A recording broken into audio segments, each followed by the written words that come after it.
It is a privilege to be invited to speak in the Neurodiversity India Summit. My name is Lawrence Fung. I'm the director of the Stanford Neurodiversity Project and an assistant professor of psychiatry at Stanford University. Today I'm going to talk about neurodiversity at work. So I am going to share screen right now.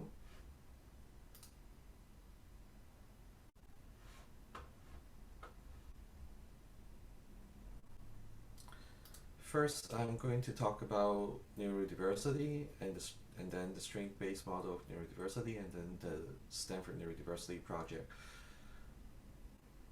And I'll focus on the Neurodiversity at Work program.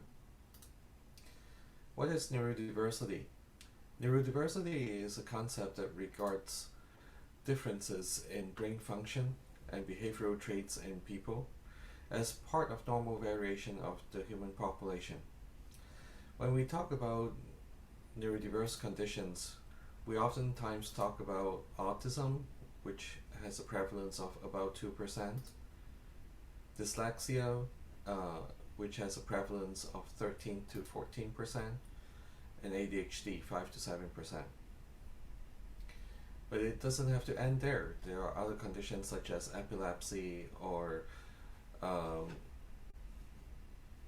Tourette syndrome or other neurological differences that can be considered as neurodiverse conditions.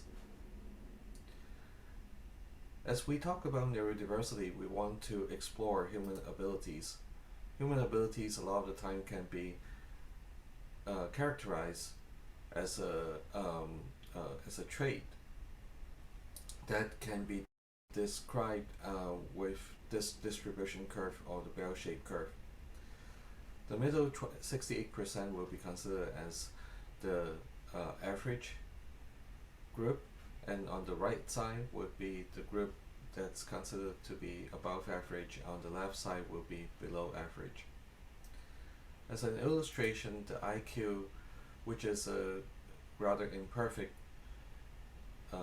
tool for us to measure human abilities, can be looked at here with IQ of 85 to 115 to be on the average, and above 115 would be considered as above average. 130 would be pretty good, and 145 would be at the genius level. On the other hand, below 70 would be considered to be intellectual disability. This is imperfect because there are a lot of domains of abilities that are missing. Howard Gardner at Harvard University has talked about theory of multiple intelligences for a quarter century. And in addition to the visual spatial, verbal linguistic, logical mathematical domains that are captured in the IQ test, there are other domains that are also included, like musical, rhythmic, bodily kinesthetic, naturalistic, interpersonal, intrapersonal, and existential. Albert Einstein is someone that we consider as a genius. When we look at the multi-intelligence profile, we found that he is average or above average in musical abilities. He played the violin. Visual spatial is definitely way up there at the genius level. However, verbal linguistic is at the average level. He actually didn't speak until 4 years old. Logical mathematical will be above everyone. Naturalistic, average. Intrapersonal and interpersonal abilities, he actually struggled quite a bit. Bodily kinesthetic, average. So as you can see that Einstein is a genius, he is not good at every single thing, every single domain. But we remember him as someone that changed the world for the good, for things that he is good at. And some other people, such as Isaac Newton, Alan Turing, Nikola Tesla, Elon Musk, who owns Tesla, and many other mathematicians and scientists, as well as artists, and people in the entertainment industry as well, have all had one thing in common. They are all very interested in something that they are very passionate about, and really got uh, to the to the bottom of it, and really changed the world for the good. So all of these people have traits of autism, and we remember them because of what they contribute to the world, and a lot of it is really attributing to their um, passion and deep interest in something that matter to all of us. Here are some people that do not have autism, but they have ADHD, and you can see some of them that you recognize, like Alexander Bell, Thomas Edison, JFK, Richard Branson, Michael Phelps, Simone Biles, Lisa Ling, Emma Watson, Liv Tyler, Howie Mandel, and Justin Timberlake. And many of them have said that without their ADHD they would not be as successful. And there are also others with dyslexia who are shown on this slide. Neurodiversity has become a competitive advantage. And it's very different from thinking about the deficit model, which is all about challenges. We think about strengths of individuals on the autism spectrum all the time. Instead of describing their challenges as perseveration, when someone has achieved a lot because of doing things over and over again, you are going to call it persistence and perseverance instead of perseveration. Similarly, seeing big picture is something that we sometimes consider as a challenge for people on the spectrum. At the same time, they are very detail oriented.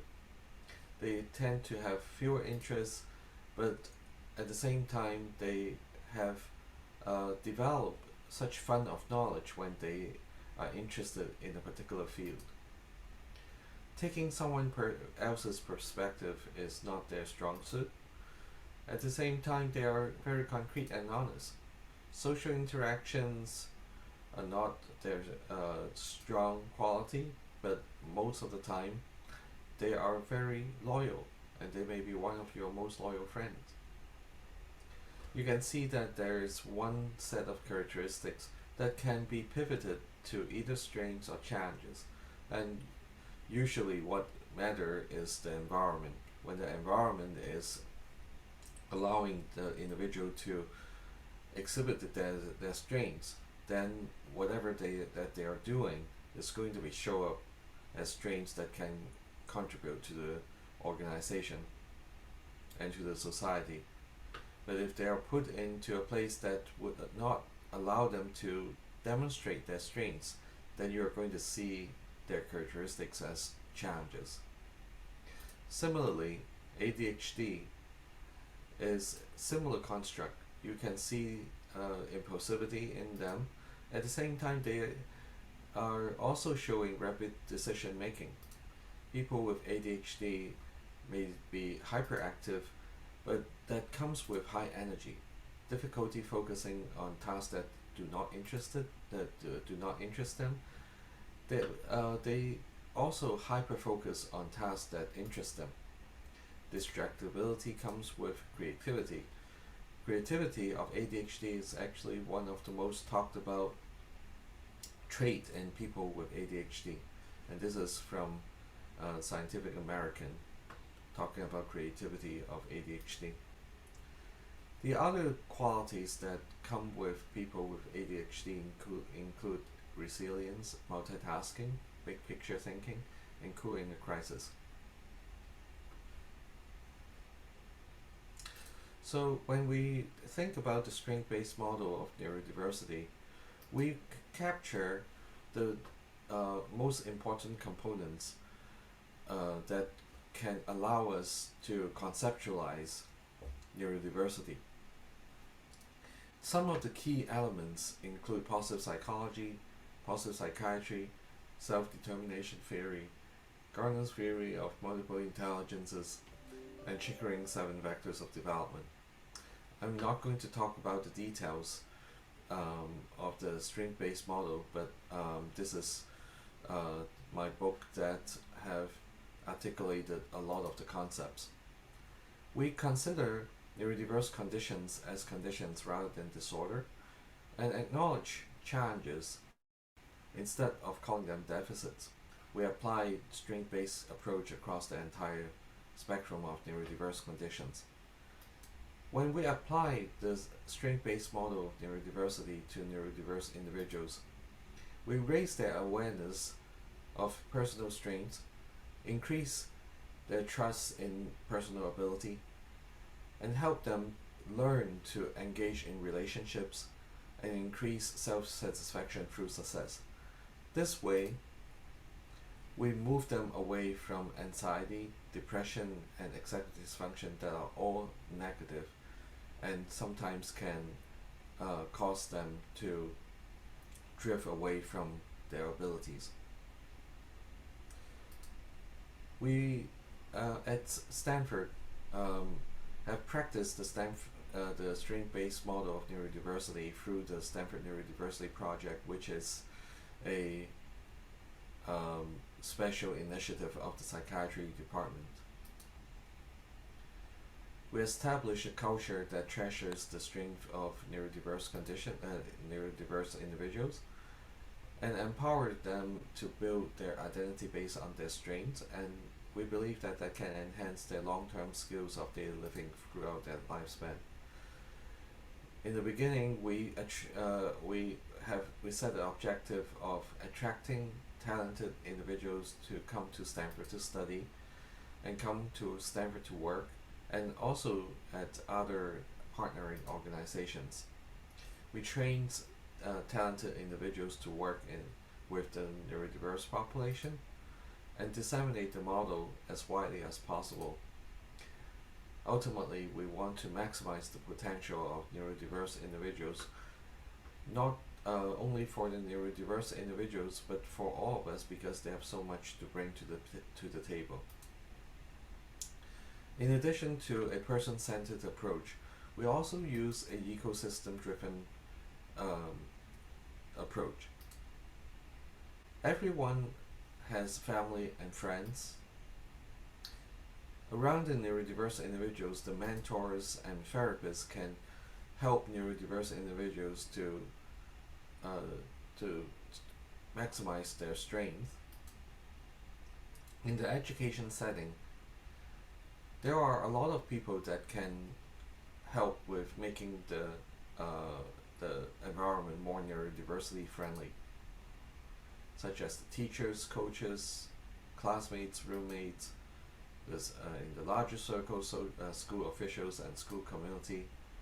And similarly, in the employment setting, there are supervisors, job coaches, colleagues that work closely with the neurodiverse individual, and they can make the workplace more neurodiversity friendly.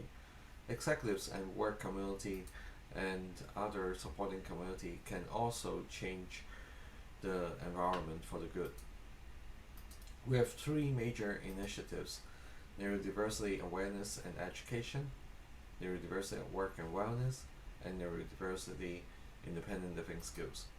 And we have implemented a number of programs over the last few years. And I'm going to focus on the Neurodiversity at Work program.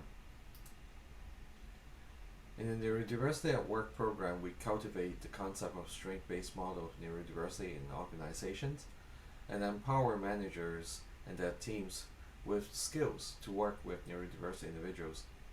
We increase the job readiness for neurodiverse individuals and support both the employer and neurodiverse employee throughout their employment cycle.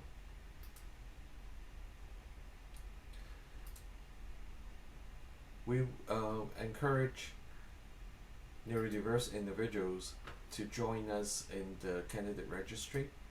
When they are job ready, they can go to the matching pool. If they are not job ready, we'll encourage them to go to pre-employment training or internships, and then they can come back to the registry. On the other hand, we work with companies who would like to make their workplace more neurodiversity friendly, or they are already working with neurodiverse individuals in a neurodiversity friendly environment, and then they put their jobs in the job bank, and then we'll match them with our candidates. If their workplace is not neurodiversity friendly yet, we'll provide them with training. And along the way, we help with both the neurodiverse individuals in and employers in the recruitment process, and emphasize the need to really change the recruitment process, such as having accommodated interview, which will change the environment that can make the neurodiverse individuals more able to show their qualifications, and let the employers to be more able to detect the match with their job requirements. So, as I mentioned, we work with a large number of companies with all sizes. We also make sure that along the way, not only in the interview process, even after the onboarding, we provide support to the neurodiverse individuals. And in parallel, we support the employer along the way before and after onboarding. Each neurodiverse individual would have 2 support circles. One is the workplace support circle with the team manager, team buddy, human resource manager, and neurodiversity at work mentor that are supported by a coach. And a separate coach supports the neurodiverse individual and work with people that are in the personal life support circle if necessary. We have a extensive curricula for the neurodiverse individual, as well as a extensive program for the employer. In summary, neurodiverse individuals offer much to organizations if given a chance. They have specific challenges that can be overcome, and I have told you about our StrengthBased model of neurodiversity, which is designed to maximize the potential of neurodiversity. With this, I'd like to thank you for your attention, and also thank our sponsors for the Stanford Neurodiversity project in the last few years. Thank you for your attention.